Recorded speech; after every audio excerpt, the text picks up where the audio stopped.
प्रख्यात वाङ्मय में कहा गया है, नतम अरी कंठ छित्ता करे ई, जंग से करे अपनिया दुरप्पा, से नाहि ई मच्चु मुहम तो पत्ते, पच्छाणुतावेण दया विहूणो। 4 शब्द हैं, परमात्मा, महात्मा, सदात्मा और दुरात्मा। यानी आत्मा 4 प्रकार की होती है। कुछ आत्माएं परमात्मा के रूप में होती हैं, यानी वे मोक्ष को प्राप्त हो चुकी हैं, संसार के परिभ्रमण से मुक्त हो चुकी हैं, वे सब परमात्माएं हैं। महात्मा संत पुरुष होते हैं, साधु पुरुष, वे महात्मा होते, महान आत्मा वाले होते हैं। महात्मा यों गृहस्थ त्यागी होते हैं। अब जो गृहस्थ जीवन में रहने वाले हैं, संसार के प्राणी हैं, गार्हस्थ्य में हैं, वे मनुष्य सदात्मा भी हो सकते हैं और दुरात्मा भी हो सकते हैं। सदात्मा वे होते हैं जो सद्विचार सदाचार को रखने वाले होते हैं। विचार अच्छे हैं और आचार भी सदाचार, अच्छा आचार है, तो वे सदात्मा पुरुष, सज्जन लोग होते हैं।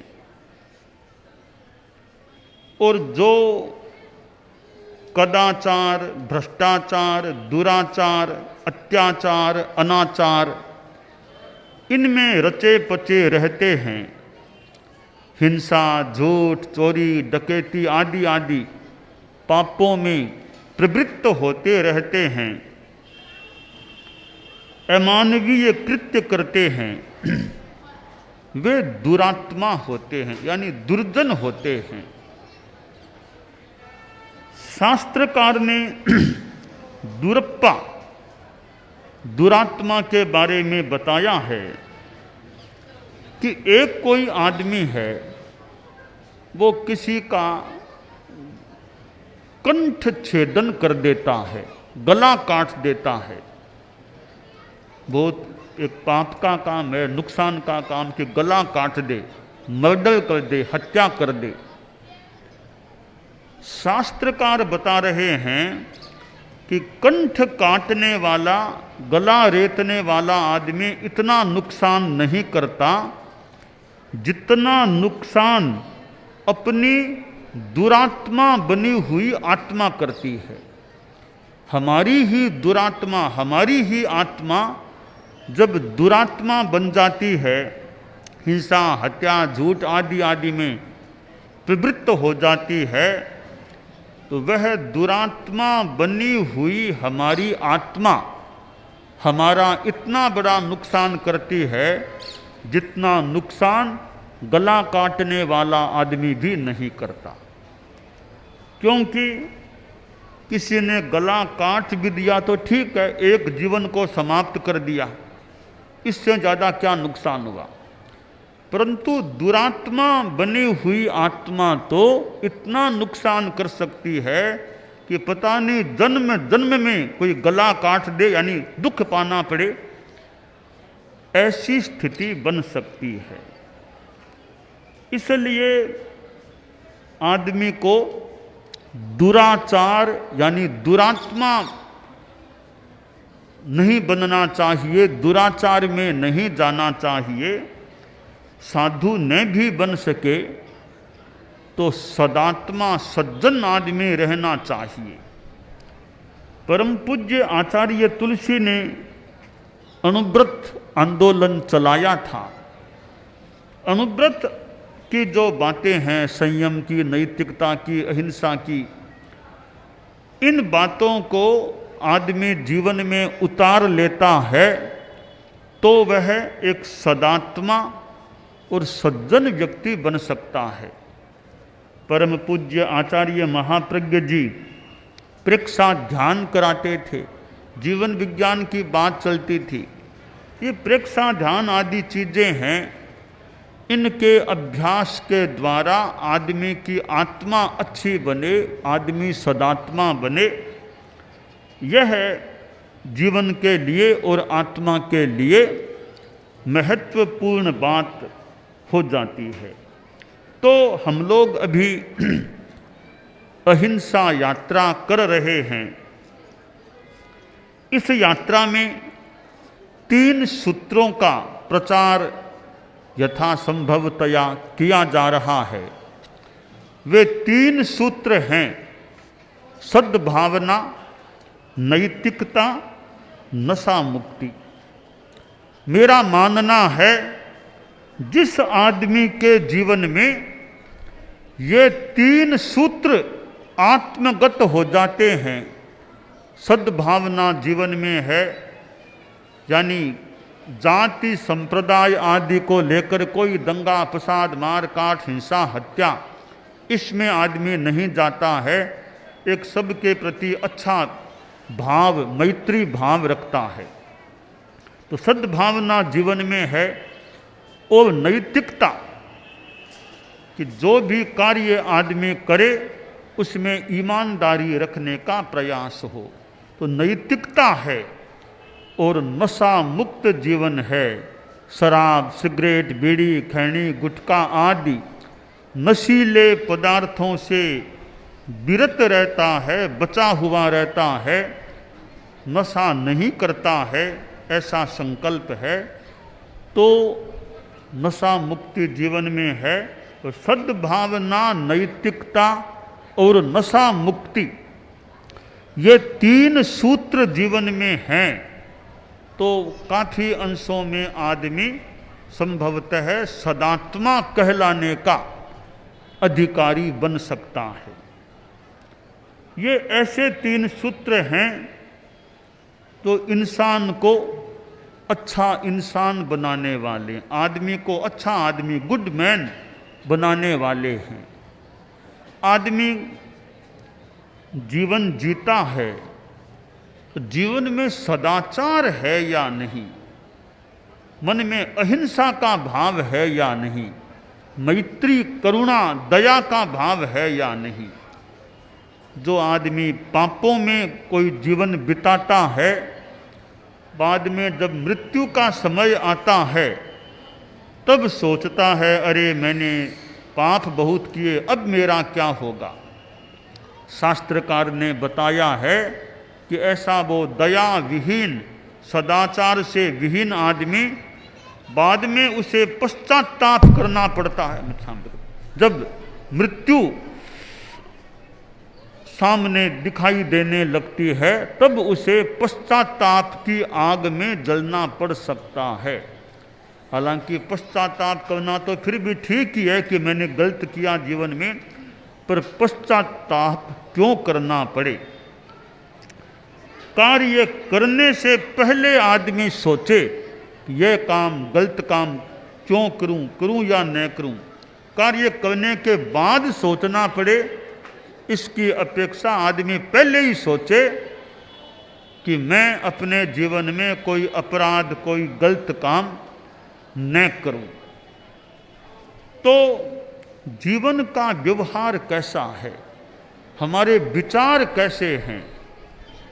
सादा जीवन उच्च विचार, मानव जीवन का श्रृंगार। आदमी के जीवन में सादगी हो, विचार ऊंचे हों, तो वह मानव जीवन का श्रृंगार है। अच्छा मानव जीवन वह हो जाता है। तो धर्म बहुत प्रसिद्ध शब्द है। दुनिया में अनेक अनेक धर्म हैं, संप्रदाय हैं, परंतु धर्म आदमी के जीवन में कितना आया। धर्म के 3 प्रकार जैन आगम में बताए गए हैं। अहिंसा, संयमो, तपो। अहिंसा धर्म है, संयम धर्म है और तप धर्म है। मैंने जो 3 सूत्र बताए, सद्भावना, नैतिकता, नशा मुक्ति, इनका संकल्प है तो मानना चाहिए। कुछ अंशों में जीवन में धर्म आ गया है और जितना इनका विकास हो जाए उतना बढ़िया है। भारत में संत लोग भी हैं। यह एक भारत के लिए संभवतः बहुत अच्छी बात है कि इस धरती पर संत भी रहते हैं। वो काल्पनिक बात ही है, माननी चाहिए। एक बार कहते हैं कि आकाश और धरती दोनों में संवाद हुआ, बात हुई, तो धरती ने कहा, भैया आकाश, तुम्हारा क्या कहना, तुम्हारे पास तो सूर्य है, चंद्रमा है, नक्षत्र हैं, तारे हैं, कितने तुम संपन्न हो, तुम्हारी महिमा का क्या बखान किया जाए, कितनी बढ़िया बढ़िया चीजें तुम्हारे पास है, मेरे पास ये चीजें नहीं हैं। मेरे पर तो लोग थूकते हैं, कोई खोदते हैं, तो तुम बड़े समर्थ हो, बड़े संपन्न हो, बढ़िया बढ़िया चीजें तुम्हारे पास है। आकाश ने कहा, बहन ठीक है, तुमने मेरी प्रशंसा कर दी है कि मेरे पास सूर्य है, चंद्रमा है, नक्षत्र हैं, तारे हैं, ये चीजें हैं, ग्रह हैं, परंतु फिर भी मैं सोचता हूं कि तुम्हारे पास जो है वह चीज मेरे पास नहीं है। धरती बोली, भैया मेरे पास तो और क्या है, बताओ मेरे पास है क्या। तब आकाश बोला, एक चीज ऐसी है वो मेरे पास नहीं। क्या? कि तुम्हारे पर संतों के चरण टिकते हैं, संत लोग तुम्हारे यहाँ रहते हैं। यह सौभाग्य तुम्हारा है कि संत निवास करते हैं, संतों के पगले टिकते हैं।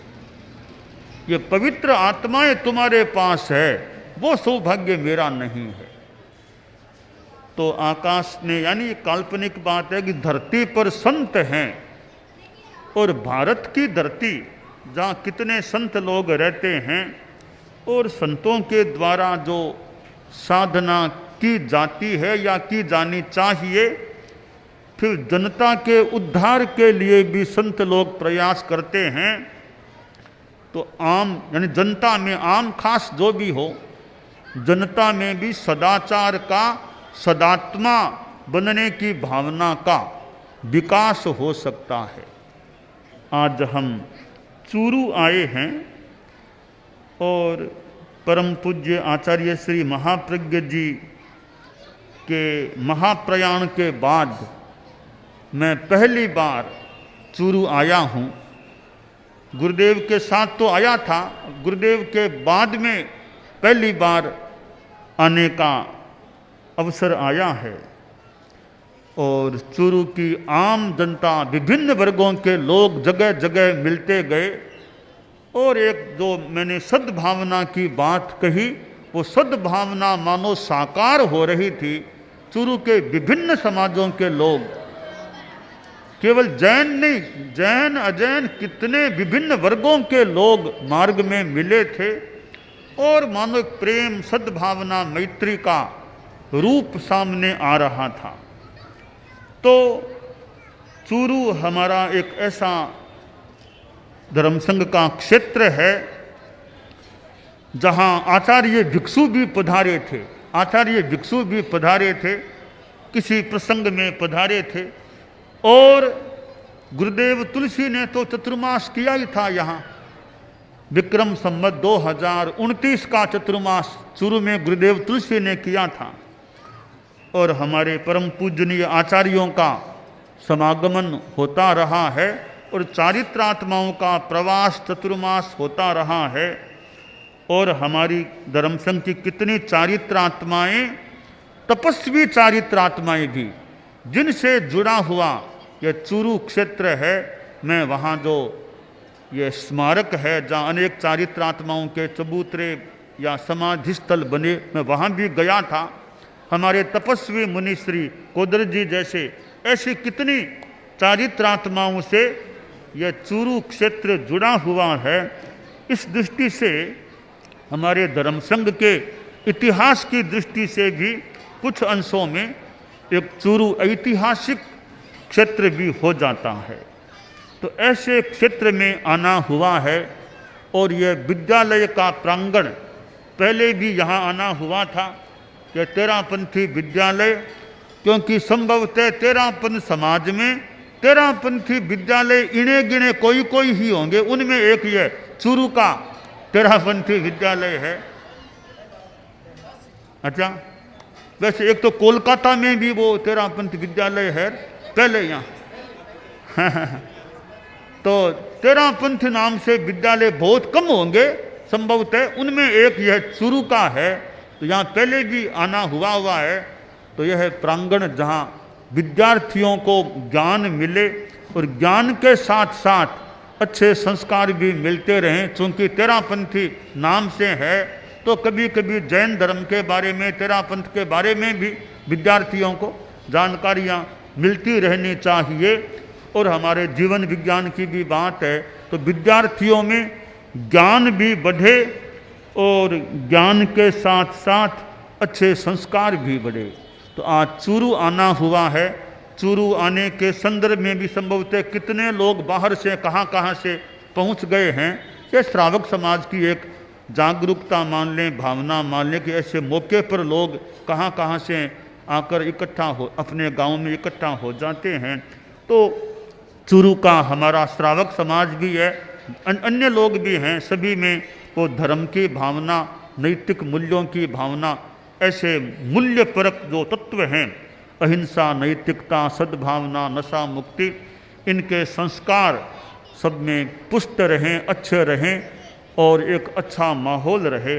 तो यह विद्यालय का भी प्रांगण है। विद्यार्थी होते हैं, उनमें अच्छे संस्कार आ जाएं, ज्ञान भी बढ़े, संस्कार अच्छे आ जाएं तो वे बहुत अच्छे उपयोगी भी बन सकते हैं।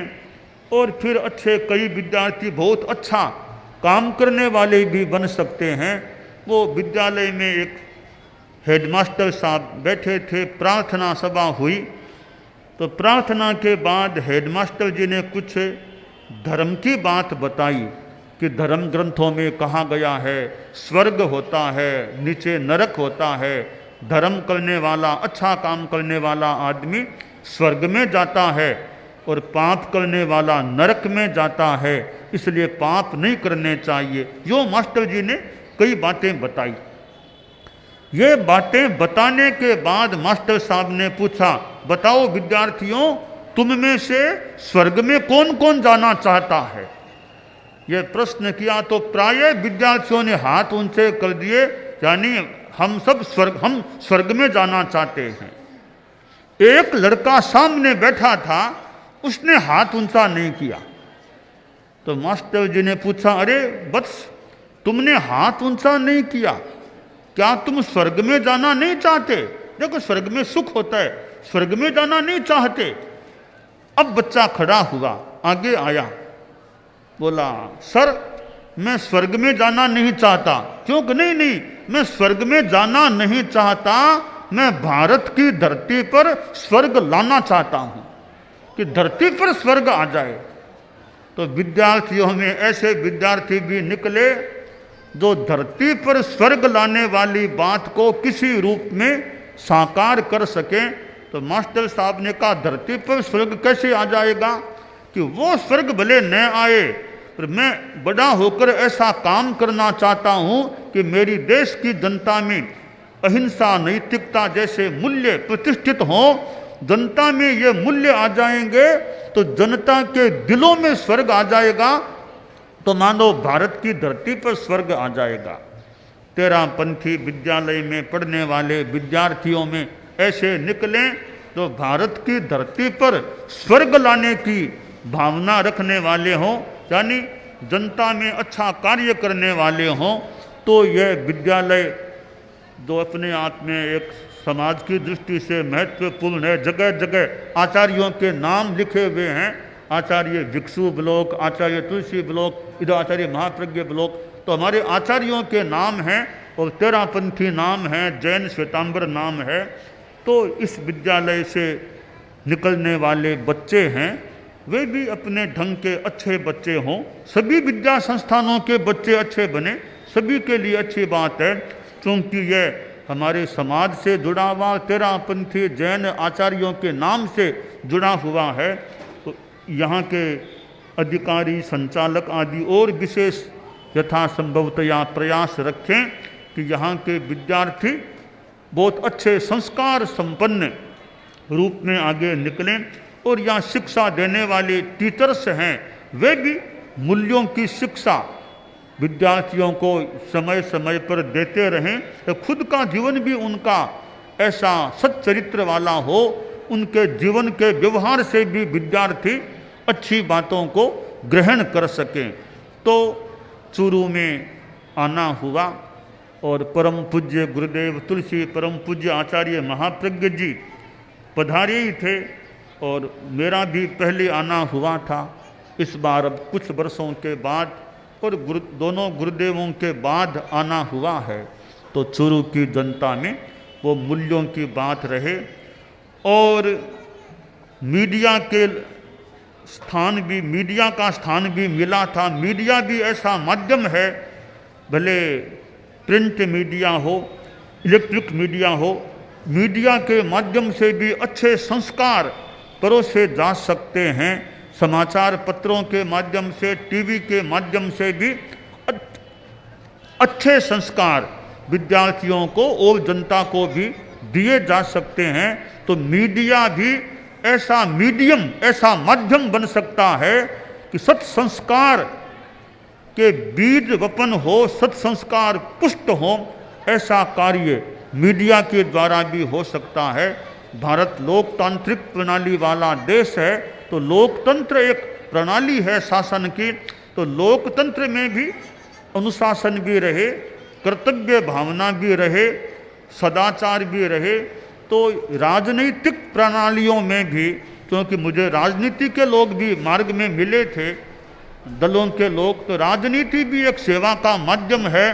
सेवा के इस माध्यम से जनता की सेवा का माध्यम है राजनीति, जरूरी भी है।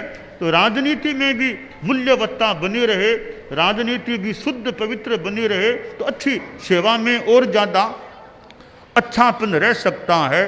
तो भारत देश है, अपने संतों की भी भूमि है, अच्छा देश है, और अच्छा बनता रहे यह देश। तो राजनीति के लोग भी अपनी शक्ति, अपनी सेवा, तो जनता की सेवा के लिए मानो उनका काम है जनता की सेवा करना, तो नैतिक मूल्य, अहिंसा आदि मूल्यों को भी पुष्ट करने का प्रयास करते रहें। तो चूरू की जनता में खूब शांति रहे, अच्छे मूल्य बने रहें। मंगल कामना।